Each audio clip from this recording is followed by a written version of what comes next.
فرمول ثبت سند هزینه. 3 تا سوال کلیدی باید از خودت بپرسی که راحت سندش رو بتونی صادر بکنی. سوال اول چی هست؟ در چه حسابی ثبت بشه؟ این فاکتور اومده دستت. این سخت‌ترین قسمت ثبت سند حسابداری است. چرا؟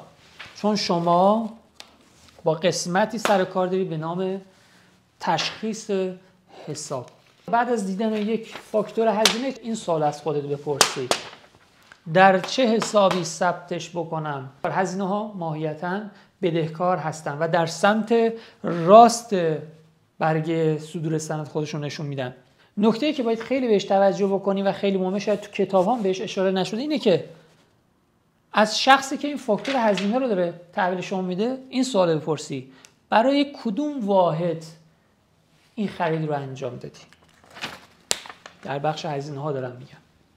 باید مشخص کنی این فاکتور کاغذ A4، این هزینه نوشت افزار برای کدوم واحد بود؟ برای واحد فروش بوده؟ برای واحد انبار بوده؟ دقت کردی؟ پس اینو باید مشخص بکنی، خیلی مهمه. دومین سوالی که باید بپرسی که سمت بستانکاری سندت مشخص بشه این سواله: فاکتور اومد دستت، حسابش هم تشخیص دادی، سوال بعدی چه؟ این مبلغی که اینجا قید شده از کجا پرداخت شده؟ یا از حساب بانکی شرکت، از حساب بانکی شرکت پرداخت کردن، یا از صندوق پرداخت شده، یا از تنخواه پرداخت شده، یا پرداختی صورت نگرفته، یه بدهی ایجاد شده. دقت کردید؟ یکی از این حالات خواهد بود زمانی که میخواد در واقع این فاکتور هزینه رو تصفیه بکنه. پس زمانی که یک دارایی کم میشه باید بره کجا؟ بره سمت بستانکاری. سوم چی است؟ سوم بابت چی بوده؟ به این قسمت در سند حسابداری میگن چی؟ شرح سند.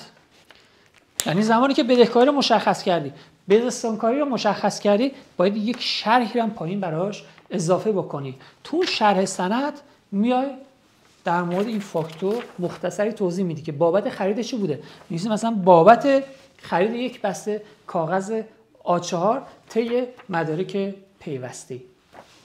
این فرمول ثبت سند حسابداری هزینه ها هستش. خواستی این پست رو ذخیره بکن که بعداً به کارت میاد و برای دوستات هم کلاسیات هم بفرست که زکات علم نشر آن است. شادی، سلامتی، موفقیت و ثروت رو برای تلاش امروزت از خداوند بزرگ خواهانم.